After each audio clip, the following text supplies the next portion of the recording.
Hello everybody and welcome back to Kerbal Space Program, where I decided not to cut out the landing of this space shuttle. Reason being, this is, I believe, the third to last shuttle at this point. So I don't think there's a point at this juncture to doing that. I think it's just kind of not going to be a thing. So we're bringing this back and we're just going to come down to the periapsis here. We'll just warp there. And then we're going to pop over to retrograde and do our re-entry burn. So that'll be absolutely fine. We may warp slightly past the periapsis, but that's okay. We are just looking to bring our periapsis height down to 10 kilometers. And that, of course, means that our apoapsis height has to swap with our periapsis height.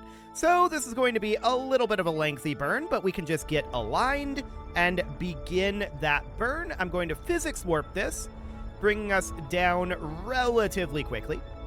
150, 100, and okay. We have swapped around. We're down to 20 kilometers and 10 kilometers. That's close enough. Absolutely fine. That's technically 8.7, but whatever. We're going to go over to horizontal velocity up, and we'll be entering the atmosphere very, very shortly. We do not require any additional fuel, so we should definitely vent that out. Goodbye, fuel. And let's warp until we enter the atmosphere at this point. Technically, we're going up right now. Now we're going back down. Are we going to be landing on land or water? That looks like a land landing, if ever I've seen one. Okay, that's absolutely fine. We can work with that. Let's physics warp forward until such a time as we're going slow enough to actually maneuver. Where are we even? Okay, that's going to be the desert airfield over there. Right, so this is the Woomerang here, and then the KSC is out over here. Gotcha. So that's fine. This is definitely going to be a land landing, almost certainly. Maybe we shoot past this continent and end up landing here. We do go quite a ways. There's no doubt about that. I want this to go into surface mode. There we go. So yeah, we do definitely end up going quite a ways, but I expect this to be a land landing. We'll see. We have a lot of water landings, but to be honest, there's a reason for that. And the reason for that is because Kerbal is primarily water, and we've not been aiming anywhere in particular. So I'm not sure what the actual percentage is, but it's going to be like a 60-70% chance of a water landing, probably. I'd have to actually figure out what the percentage of water to land is on Kerbal, and that sounds like work. So that's probably not going to happen, but it's absolutely fine. So we're shooting past this mountain range here, which is good. And I would love to see, yeah, we're definitely going to have a land landing here, unless we manage to land in this river, which would be awkward. But that is a theoretical possibility. I don't think it's happening. In fact, I would probably aim to not have that happen.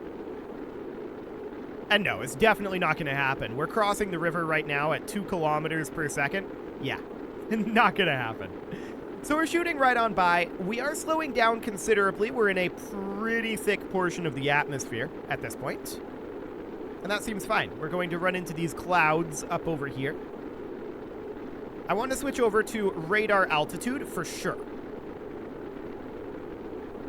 Okay.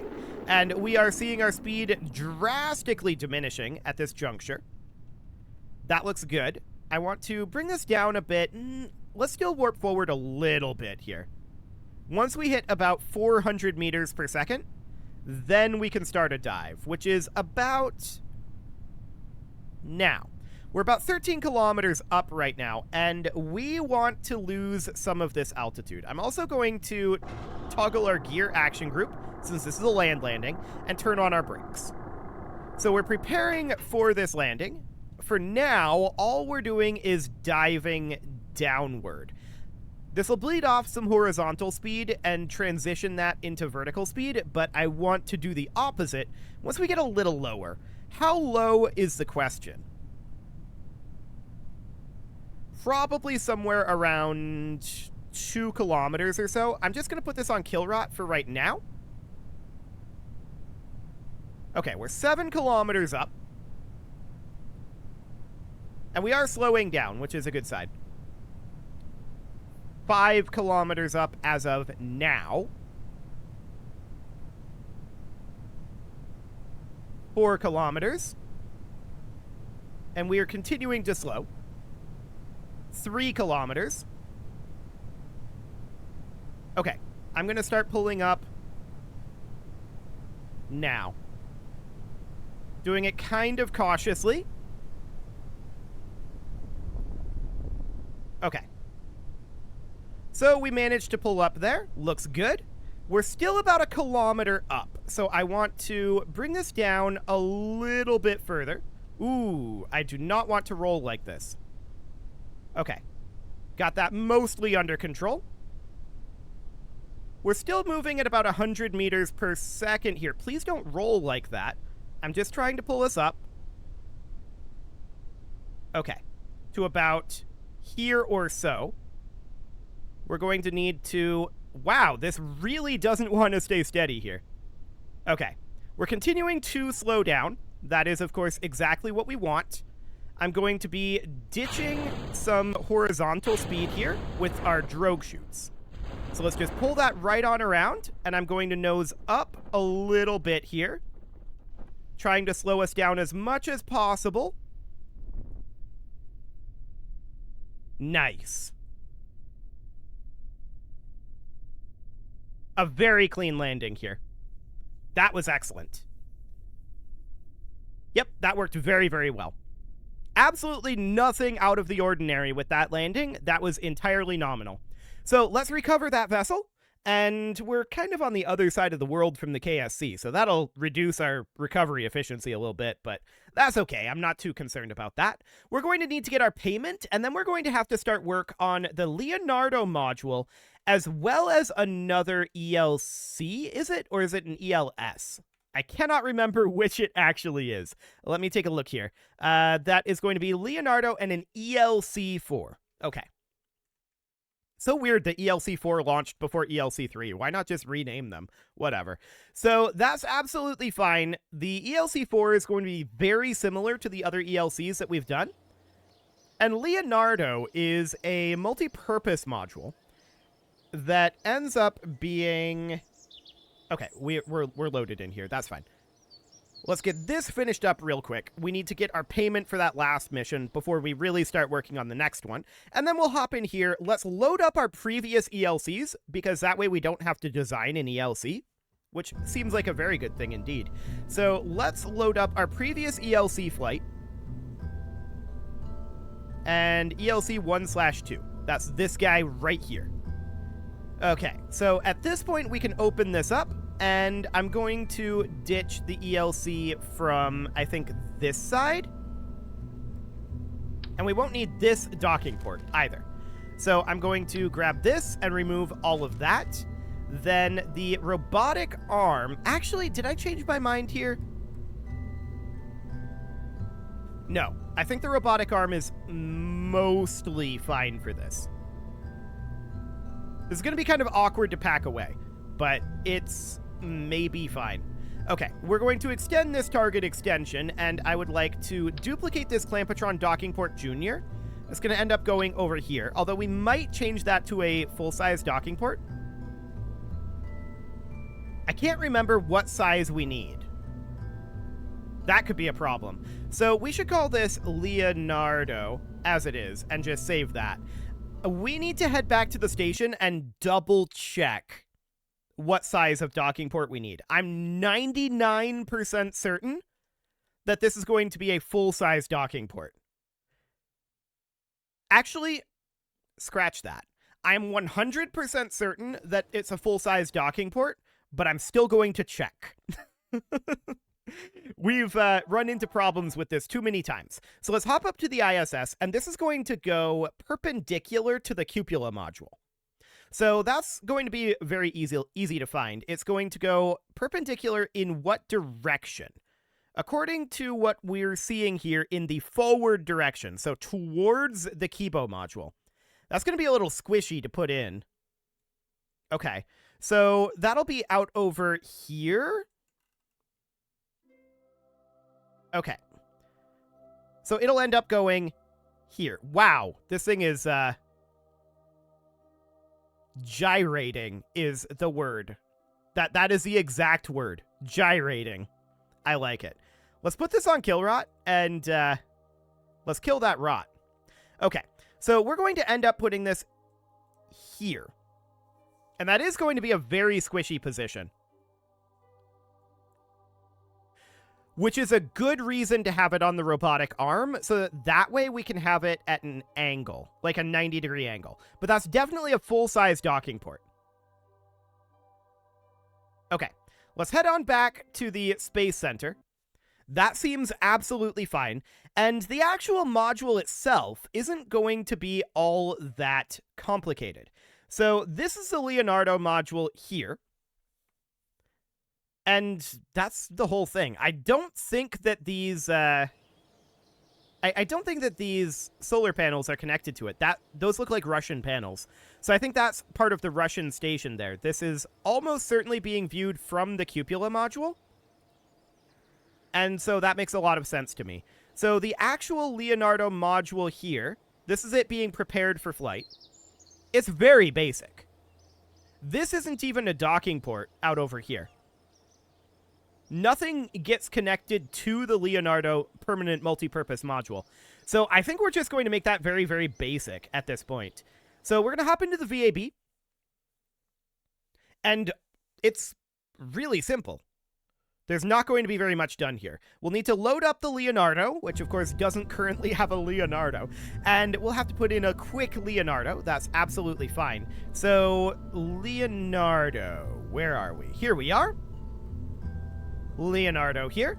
And all we're going to do here is I'm going to put in a fuel tank. This is going to be an X16 or X216 fuel tank. That seems approximately the right length. Maybe we need a 32. No, I think an X16 is about the right ratio. Because if we look at this, we can see its width to height. It's pretty close. Maybe a little bit longer. So instead of going up to a full 32, we could just toss in an 8 and have it be like that. And then these would both be metal, like so. And this side should have an adapter to it. In fact, both should. So this would be an XA30 adapter, which would be approximately correct. And then an XA15 adapter would go on this side. And then there would be yet another A5 adapter, which would go here, here, here, here, like that. And then all of these would be made into metal. So it would just look about like this. And then on this side, actually, I've changed my mind ever so slightly. I'm going to do this. Actually, no, I'm not. I'm going to split all of these out. So I'm going to do like this, except, okay, sure, that'll do for now. I'm going to rotate this around. Well, actually, it's going to have to go this way, but do this. Awkward, but that's fine. We do this, and then we need a large docking port. So that'll be the Clampetron docking port. That'll go on here. This is the station side. This will need to have the docking port removed. So I actually want to remove this adapter point because it kind of just flattens out here. So it'll be something like this. This adapter will be removed after install, and that's pretty much all we're going to end up doing with the Leonardo module. So how are we going to install it? Well, space is going to be a premium where we're going to go. So I'm going to rotate this around for now to be minus 180, and that will allow us to install it like this. But I think what we really want to do is install it horizontally. So this would be at minus 90 degrees right here. And we'd want to install it like this. More specifically, probably like this would be the way that we go about installing that. But that's not the way that we're going to store it. It's going to be stowed in this orientation for sure. And we would just unextend this. That might create some problems. There's some clipping there, but it's just the one part. It's just the one part. So I'm just going to put in a singular strut from here to here. I'm not going to strut these two together. And I don't like where this strut is. About here. Does this clip? Nope, that looks good. Okay, so we can launch this thing then. Let's save and launch. Fantastic. So we're just going to get this thing up into space, and hopefully we don't have any clipping issues. I don't think we will. Even if we do, it'll be the platform. Do we have a grab arm just in case in the cockpit? There should be one in there. We'll have to double check that before launch. But keep in mind, this is the penultimate shuttle flight. We're almost done with the shuttle flights. Okay, yes, there is indeed a grabbing unit in there. Looks good. We're going to set our orbital altitude, as usual, to 200 kilometers. We're not going to skip circularization. Corrective steering is probably not necessary. And we are just going to set the ISS as our target, and we're going to launch into plane of target. Excellent. We'll warp forward about an hour and a half. Okay, it'll be after sunset. Sounds good. I wasn't sure if that was sunset or sunrise. Well, now we know. Okay, so we're going to be launching here very shortly. We know exactly where the module goes, but where does the ELC go? That is something we should probably discuss here. It goes on to the S3 truss segment, basically underneath the ELC2, but kind of on the other side. Kind of near ESP3, actually. Actually, I'm not sure where that gets attached based on the diagram here. To the side, maybe? We'll have to look at that. Okay, I'm just taking a look at a different diagram here while we're launching. The S3 truss has, let's see here, 17 on this would be mobile transporter rails. Yeah. Where, this is labeled differently. Okay, helpful. That is not going to be a useful thing then. So in that case, it gets attached, ELC4 is attached to the S3 truss at the nadir Earth-facing site alongside ESP3, according to the description here. Okay, so alongside ESP3. We might technically have to attach that to the S1 truss, just because of our positioning, but that's a doable thing. That's not a big deal. So up we go. We're going to have our SRBs running out in about 8 seconds here. Sounds absolutely fine. 4, 3, 2, 1.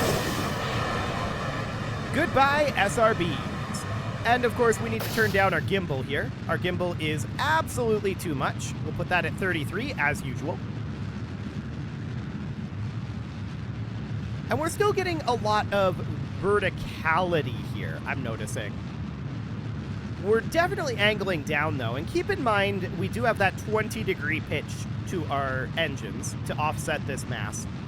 So that all seems reasonably good. We're now getting primarily horizontal speed. You can see here our vertical speed is actually decreasing. So, yep, MechJeb has got that under control. Currently 1.6 degrees off on the inclination. It's close enough. No doubt about that. Wow, that sounds weird now.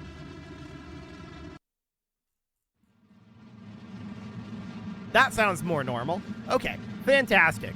Just something to do with the map being opened, I guess. Well, our apoapsis height is pushing right on up, and we are going to see that pushing up faster and faster, of course, exponentially, as we normally do. We are currently in space, so we're at peak efficiency for our engines. I mean, they're not vacuum-optimized engines, but they still get a little bit more efficient as you go up, I believe, with the vectors. Not 100% sure on that, but I think they do. Excellent. So we are at 170. We're going to be fine-tuning the apoapsis as of now. Looks good. And that puts us at our apoapsis target. This is now our inclination, or not inclination change. This is going to be, we could toss in an inclination change to this. I'm going to disengage the autopilot here. We're going to head over to the node, and I'm going to toss in a small amount of inclination change here. Wrong way. We need to go this direction. It's a decent time to get at least some of this removed. Somewhere around here is about the best we're going to get. Okay, 0.2 degrees seems absolutely fine. So we'll align to this node and warp. I'll have to manually execute this node, but that's absolutely fine. No problems whatsoever. And we'll warp forward a little bit further here. 40, 30, 20, 10, and 5, 4, 3, 2, 1, 0, mark. Okay, the node's going to run away from us a little bit, of course, because of our mass ratio here. We have some slightly offset mass. Okay, I'm just doing this in bursts here. And we should probably do it a little bit more slowly now. Let's get in position. It's probably close enough. Almost certainly it's close enough. Okay, this last little bit of burn here. Yeah, we'll call this good. We'll put this into kill rot, and we'll take a look at this. 0.2. Yeah, that looks fine. No problem whatsoever there. So next up, we'll ditch our nearly 1 kilometer per second of fuel left in our big orange tank. Hate to do this. Gotta be done. And we are going to EVA and reconfigure for spaceflight. So we'll just head right on over here. Okay. I am not used to having frame rate while doing this. SAS on, RCS on. There we go. And Bill also wasn't turning to face the camera direction because SAS wasn't on, but that's fine. Okay, Bill, let's head on back. I'm really not used to having frame rate for these flights at this point. Boy, it feels good to have frame rate. Okay, we'll grab that, and we are going to unstrut these. 1, 2, 3, 4. There we go. Changing our thrust vectoring from 20 degrees to 0 degrees. And at this point, we are going to restrut this. 1. This guy can go internally here. There we go. 2. This one should also go internally. 3, and finally, that one didn't go. Okay, we'll make that be internal as well. That didn't go either? Okay, we'll make it be fully internal. 4. There we go. Okay, now we can head back into the shuttle. We are reconfigured for spaceflight. RCS on, SAS on, please, as well. Thank you very much. We'll grab on and board. So at this point, we can head off to the station. What is that going to end up looking like if we were to burn around here? That's pretty far off. Okay, let's toss in an orbit. And another orbit. And maybe one more. That's definitely pretty far off, though. Not this one. Remove this orbit, please. Okay, and we'll just change our timing to be somewhere around... Here looks good. So that'll be in about 1 hour and 37 minutes. That is absolutely fine. 4.9 kilometers is close enough. We can definitely dial that in on the way in. No problem at all there. It is about time to put a cut in here, so I'm going to go ahead and do that. And next episode, we're going to deliver this payload, and we're going to hope that it isn't broken in the robotics, but it shouldn't be. Even if it is, it should just be the ELC, which should be fixable. So that's fine. You can leave your offerings to the engagement gods in the form of likes, comments, subscribes, and bell ringings, and a very special thank you to all of the channel members for making this video possible, including ALS Gamer, Shadow Wolf, Andy McGar, Upper Cumberland Gamers, Nick Smarty, Dimitri H, Punching the Microphone, Soccerman12 UK, Kentogan, and all the rest. And of course, you. Thank you for watching. If you'd like to support the channel, you can click the join button down below the video, and as always, I will see you all next time.